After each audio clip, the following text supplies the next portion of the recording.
اللہم صلی علی سیدنا و شفیعنا و حبیبنا مولانا محمد وبارک وسلم۔ بسم اللہ الرحمن الرحیم۔ حضرت ادریس علیہ السلام کی دعوت۔ حضرت ادریس علیہ السلام جوان ہوئے تو اللہ تعالیٰ نے آپ کو نبوت سے نوازا اور 30 صحیفے نازل فرمائے۔ نبوت ملتے ہی آپ نے دعوت و تبلیغ کا کام شروع کر دیا۔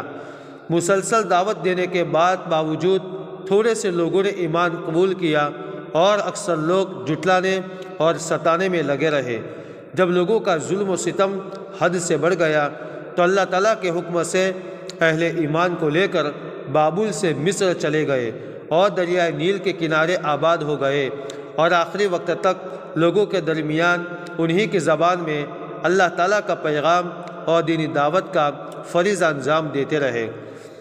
ان کی شریعت اور دعوت کا خلاصہ یہ تھا کہ توحید پر ایمان لاؤ، آخرت کی نجات کے لیے اچھے عمل کرو، تمام کاموں میں عدل و انصاف کرو،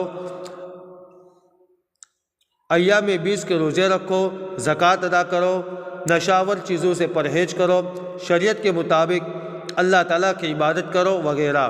وہ آخری وقت تک لوگوں کو دین کی دعوت اور اچھے کاموں کی نصیحت کرتے ہوئے 365 سال کی عمر میں اپنے خالق کے حقیقی کے دربار میں پہنچ گئے۔ ایک فرض کے بارے میں، پردہ کرنا فرض ہے۔ قرآن میں اللہ تبارک و تعالیٰ فرماتا ہے، اے عورتوں، تم اپنے گھروں میں ٹھہری رہا کرو اور دور جاہلیت کی طرح بے پردہ مت پھرو۔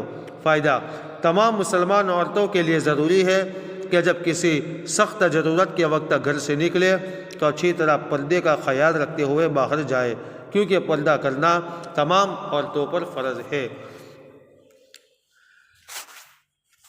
ایک اہم عمل کی فضیلت، نماز چاشت۔ رسول اللہ صلی اللہ علیہ وسلم نے فرمایا، جو شخص چاشت کی 2 رکعتوں کی پابندی کرتا ہے تو اس کے گناہوں کی مغفرت کر دی جاتی ہے، چاہے وہ سمندر کے جھاگ کے برابر ہو۔ ایک گناہ کے بارے میں، دنیا کے بارے میں، دنیا کی چیزیں ختم ہونے والی ہے۔ قرآن میں اللہ تبارک و تعالیٰ فرماتا ہے، جو کچھ تمہارے پاس دنیا میں ہے وہ ایک دن ختم ہو جائے گا، اور جو اللہ تبارک و تعالیٰ کے پاس ہے وہ ہمیشہ باقی رہنے والا ہے۔ آخرت کے بارے میں، رسوائی کا عذاب۔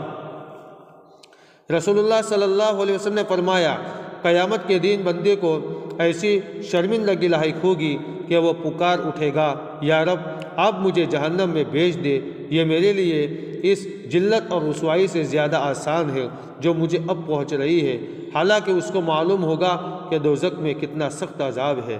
طب نبی سے علاج، عرق النساء کا علاج۔ حضرت انس بن مالک رضی اللہ تعالیٰ عنہ فرماتے ہیں کہ میں نے رسول اللہ صلی اللہ علیہ وسلم کو فرماتے ہوئے سنا کہ عرق النساء کا علاج عربی بکری دمبے کی چکتی ہے، جسے پگھلایا جائے، پھر اس کے 3 حصے کیے جائے اور روزانہ ایک حصہ نہار منہ پیا جائے۔ فائدہ: دمبے کی دم پر گول ابھری ہوئی چربی کے حصے کو چکتی کہتے ہیں۔ نبی کریم صلی اللہ علیہ وسلم کی نصیحت۔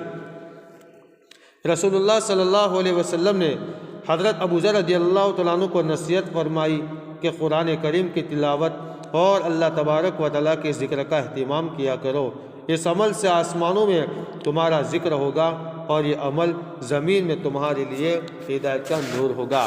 اللہ تبارک و تعالیٰ ہم سب کو کہنے سننے سے زیادہ عمل کرنے کی توفیق عطا فرمائے۔ صدقہ جاریہ سمجھ کر اپنے دوستوں کو بھی شیئر کریں۔